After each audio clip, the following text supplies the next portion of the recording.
IT మినిస్టర్గా నారా లోకేష్ బాబు గారు ఆయన పనితనం ఎంతో యువనేతగా ఎంతో ఆయన అందరినీ సంప్రదించడం కానీ సీఈఓలను కానీ అందరినీ కలవడం జరుగుతుంది. ప్లస్ ప్రతి కంపెనీకి కూడా వెళ్ళి వాళ్ళకి చెప్పడం జరుగుతుంది, మాకు ఇట్లా ఉన్నాయి, ఇట్లా వనరులు ఉన్నాయి, మాకు ఇలా మేము ల్యాండ్ అలొకేట్ చేయడం కానీ అన్నీ ఎక్స్ప్లెయిన్ చేస్తున్నారు. ఆయన ఇట్లా కంపెనీలు రావటం వల్ల మన ఏపీ అభివృద్ధి జరిగిద్దని అనుకుంటున్నామండి అందరం ప్రజలు.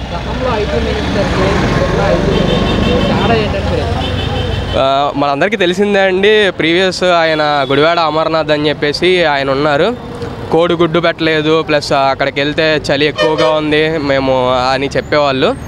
ఇవాళ మన లోకేష్ బాబు గారు చూసిన పనితీరు కూడా మనకు తెలుస్తుంది. 10 సంవత్సరాల్లోనే ఆయన ఎంతో 3 రెట్లు, ఇప్పుడు ఆ మినిస్టర్ ఎంత చేశారో 3 రెట్లు కదా, ఇంకా ఎక్కువ 10 నెలల్లోనే చూపించారు మనకి. వాళ్ళగా కబుర్లు చెప్పడం అవి కాకోకుండా పనితనంలోనే నిరూపిస్తున్నారు. ఇవాళ మనం జస్ట్ ఎగ్జాంపుల్ అండి, మనం ఇవాళ చూస్తున్నాం మొత్తం ఎన్ని కంపెనీలు వస్తున్నాయి, ఏంటి, ఎంతమందితో డిస్కస్ చేస్తున్నారు. ఇప్పుడు మనం ప్రజెంటే చూసుకుందామంటే యువతకి డిఎస్సి మొన్న రిలీజ్ చేశారు, ఎంత మేలండి అందరికి, ఆస్పిరెంట్స్ అందరికి ఎప్పటి నుంచో వెయిట్ చేస్తున్నారు.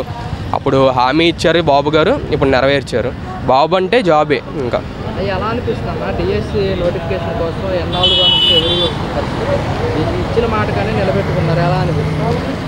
అంతే అండి, మనకి 2014 నుంచి 19 ముందుకు కూడా జాబ్ రావాలంటే బాబు రావాలి అనే ఒక నినాదం ఫస్ట్ నుంచి కూడా ఉంది. ఎందుకంటే ఆయన ప్రూవ్డ్ ఎగ్జాంపుల్ అనమాట. మనకి హైదరాబాద్లో కానీ ఇట్లాగా ఎన్నో, ఇవాళ హైదరాబాద్ విజన్ 2020 అని ఇదివరకు చెప్తే ఎంతోమంది హేళన చేశారు. ఇవాళ విజన్ 2020, ఇప్పుడు 2025లో ఉన్నాము. అట్లా హైదరాబాద్ మనకి అక్కడ సింగపూర్ వీటితో కంపీట్ చేస్తుంది. ఇవాళ ఐటీ రంగంలో హైదరాబాద్ ఎంత ఇదిలో ఉందో మనం ఒక్కసారి అటు వెళ్తే మనకి తెలిసిపోతుంది. అలాగే రేపు ఇది కూడా విజన్ పెట్టుకున్నారు ఆయన, ఈ విజన్ని అనుగుణంగా ఆయన నడుచుకుంటున్నారు.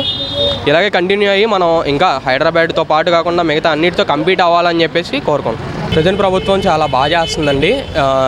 ఈ 10-11 నెలల వ్యవధిలోనే మనం చూసినట్లయితే కంపెనీలతో డిస్కస్ చేయడం కానీ, ఇవాళ వైజాగ్ కూడా మనకి ఇన్ఫోసిస్ కానీ మనకి ఇట్లా సెటప్ చేయడం జరిగింది. అలాగే అమరావతికి కూడా మనకి కంపెనీలు వస్తాయి.